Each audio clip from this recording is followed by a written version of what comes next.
The other point I want to make is sort of double hearsay. A comment that a police officer made that I heard from Alex. Alex didn't hear it. He heard it from somebody else. It's like triple hearsay, but it's worth mentioning. The police officer, after one of these mass arrests, after an anti-police brutality demonstration, telling one of the protesters in jail, you know, the reason I'm paraphrasing here, the reason why we arrest you is because after we do these mass arrests, 80% of you don't bother to come to a demonstration ever again. And there's no hard and fast statistic to say that's true or not. It's purely anecdotal. But whether that's true or not, I think is in our hands. You know, whether or not after those mass arrests or arrests, which are generally unpleasant things, whether or not we feel more reinforced or not reinforced, really has to do with that solidarity and that support that all of us have been talking about. So I wanted to, if you can move to the next slide here. Actually, stay on that one. So we were summarizing the 5 ways of police repression in the context that we're talking about. Intimidation, again, just basic different ways that people get intimidated. Infiltration and surveillance, which we haven't gone into in detail, but we're putting up there. Divide and rule tactics, arrest, whether mass arrest and private arrest, and using court proceedings as a form of repression. And in response to this, the next one, we're putting forward, just press the cursor down.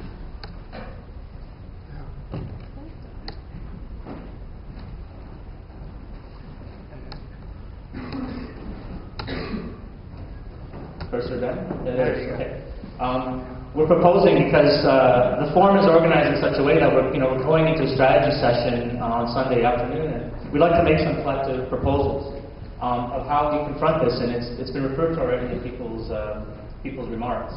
Cop watch, know your rights, asserting your rights, the use of complaints against police as a principle, which is something that was brought up last night during the panel. I've just talked about respect for diversity tactics and maintaining solidarity. And I'm going to add one more point before allowing Alex, Pat, and Sarita to briefly address the 3 others. And that is non-cooperation with law enforcement in the state in relation to political organizing. And I make that proviso because just arguing for total non-cooperation for everything, I think, is something we should aim for. I think that's what the forum is about, but it's not so easy.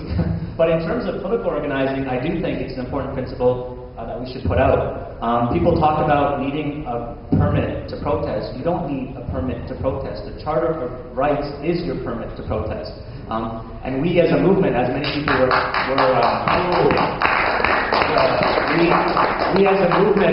were pointing out yesterday, should talk about how we ourselves manage our protests and how we're going to make sure, for example, to let emergency vehicles through if something happens to happen that needs that. But we don't need to interact with the police, and that's easy enough to say, with a certain crowd of organizers and activists, but it's important also that the more mainstream groups, the unions, the more NGOs also practice this principle, because it's not about not cooperating with the police, meaning that your demonstration is somehow more dangerous.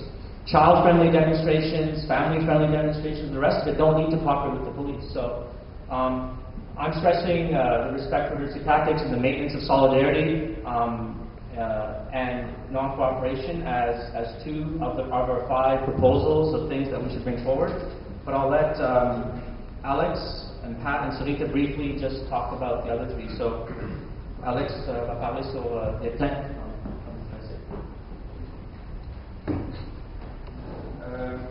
Je ne sais pas s'il y en a ici qui ont déjà porté plainte en déontologie policière. Moi, j'en suis rendu à ma 8e ou 9e, enfin, il n'y a pas de limite particulière. Mais c'est sûr que porter plainte en déontologie policière, ça ne change pas le monde. Sauf que,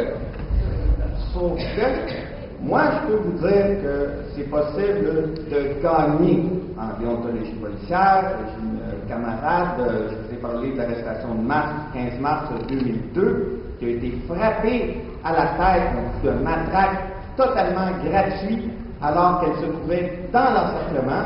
Elle a porté plainte. Ça a pris 3 ans avant que les poursuites contre le policier anti-émeute soient entreprises. Et il a été déclaré coupable parce que le comité de déontologie en est arrivé à la conclusion que les policiers avaient raconté une histoire histoire abracadabrante, il y avait menti, il y avait bullshité en bon français, et ils ont été trouvés coupables. Évidemment, c'est l'exception. La déontologie policière s'est transformée peu à peu en une machine à rejeter les plaintes. La plupart des plaintes ne se rendent même pas en procès, malheureusement. Cependant, je peux vous dire que, par expérience, j'ai déjà vu des policiers qui, lorsqu'on les rencontre en conciliation, ils sont petits dans leur soulier. Ils n'ont pas la même attitude, ils n'ont pas la même arrogance qu'ils avaient lorsqu'ils se trouvaient sur la rue, dans leur uniforme, avec leur gun, leur pouvoir policier. Là, c'était une autre histoire. Alors, si on veut combattre l'impunité, il faut commencer en quelque part avec les recours qui existent. La déontologie policière, c'en est un. Il existe aussi la possibilité de faire des poursuites au civil, mais la déontologie policière, c'est le recours le plus accessible. Moi, j'invite tout le monde que vous êtes victime d'un abus policier, portez plainte. Si votre plainte est rejetée, portez plainte encore. Ça marche une fois, une deuxième fois. Il n'y a pas de limite particulière. Moi, brièvement, je vais parler un peu de la pratique du stopwatch. Je disais un peu plus tôt là, que les policiers sont des professionnels du mensonge. On a un autre exemple. Alors, ils mentent un peu partout, ils mentent au tribunal, dans les médias, ils mentent à la déontologie. Et c'est comme ça qu'ils arrivent à maintenir un petit peu leur légitimité dans la société. Aussi, c'est évidemment, c'est soutenu ça par une culture populaire qui met les policiers là, un peu sur un piédestal. Et une des façons qu'on a pour lutter contre ça, en fait, c'est de trouver les moyens de les mettre devant leurs mensonges. Et une pratique activiste qui est née dans les années 90 sur la côte ouest des États-Unis, à Berkeley plus précisément, est la pratique du cop watch, qui consiste à descendre dans la rue pour documenter, pour surveiller la police, documenter leurs opérations au niveau de la rue, notamment dans leur interaction avec des groupes plus marginalisés. À l'origine, Berkeley, c'était surtout pour documenter la répression envers les itinérants dans la région de Berkeley. Et donc, c'est ça consiste à descendre dans la rue, filmer, documenter chacune de leurs interactions, et quand il y a des abus, de porter plainte et de participer à la défense des personnes qui ont été ainsi réprimées. Et cette pratique-là, la pratique du cop watch, s'est répandue un petit peu partout, dans plusieurs villes aux États-Unis, pour justement participer à la lutte à la brutalité policière dans plusieurs communautés, dans les communautés racisées et dans les communautés marginalisés comme les itinérants. Malheureusement, je n'ai pas le temps de faire le tour de ce qu'est le cop watch. Il y a des considérations juridiques importantes, il y a des considérations techniques. Par contre, si ça vous intéresse, demain, je vais animer un atelier qui porte sur la pratique du cop watch. C'est à 2 heures ici, je ne sais pas trop où, dans un des locales du centre communautaire, et on va justement, je vais essayer d'approfondir un petit peu tous ces aspects-là. Mais seulement pour dire que c'est vraiment important de s'organiser et de contrer les mensonges, de contrer les tissus de mensonges qui sont répandus un peu partout par la police en les mettant devant leurs responsabilités. C'est ça. Et avec tous ces tactiques-là, il y a aussi la façon qu'ils nous fait prendre des fois, c'est que les flics, comme ils nous mentent, ils vont dire qu'on n'a pas de droit, etc., etc. Mais dans le fond, oui, on a des droits fondamentaux, alors il faut connaître ça par rapport à les papiers d'identification, quand vous êtes sous l'arrestation, dans les interrogations, on n'est pas obligé à répondre. Il y a plusieurs choses si on connaît nos droits, on peut les affirmer lors d'une arrestation. Donc, je vous invite aussi à aller à un atelier qui va être animé par le CEVP pour parler plus en profondeur de les droits. Ça va être à 14h dans la salle SS14B. Et demain aussi.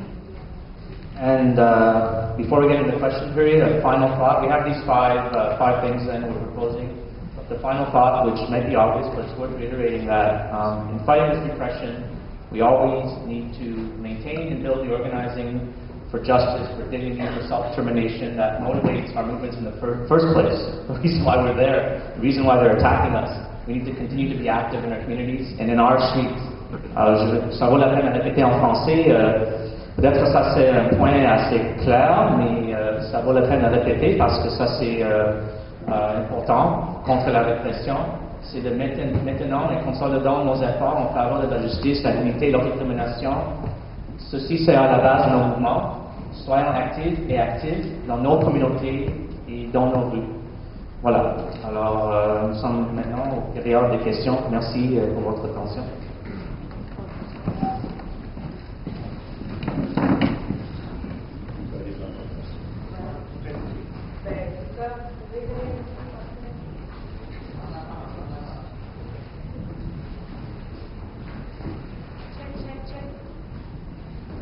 Bon, ma question, c'est une question commentaire par rapport aux plaintes et puis un peu partout. En fait, ce que j'ai pensé, parce que en fait, à travers le centre social autogéré, l'intervention de la police, le mois de mai passé, on a déposé une plainte en déontologie contre le commandant du poste. Et ce qu'on pense faire, pour aller plus loin que ça, c'est de politiser en fait la plainte. Ça veut dire qu'actuellement, on est dans l'étape où la plainte a été acceptée et on va commencer à la diffuser. Juste le fait que la plainte suit son cours, donc ça veut dire faire connaître aux gens, à la population, le plus large possible, que la police est en marche. Ça veut dire que, en fait, il faut démolir l'image de la police dans les communautés locales en particulier, où il y a des interventions